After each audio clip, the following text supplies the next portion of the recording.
How to save drafts on TikTok. Hi guys, welcome back to the channel. In this video, I am going to show you how you can do it easily. So the steps are very simple and easy, so you have to follow me along the video. So now let's get started.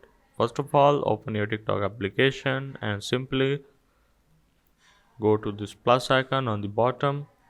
So once you have entered here, simply select the video or simply make the video you want to go with.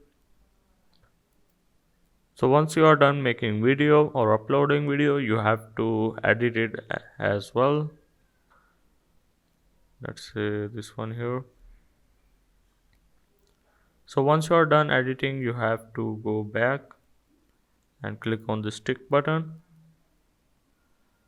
So once you are here, you have to simply go for this next, and here you have to go for this draft. As you can see, simply click on it and it will save to your draft. So I hope this video will help you out. This is how to save drafts on TikTok.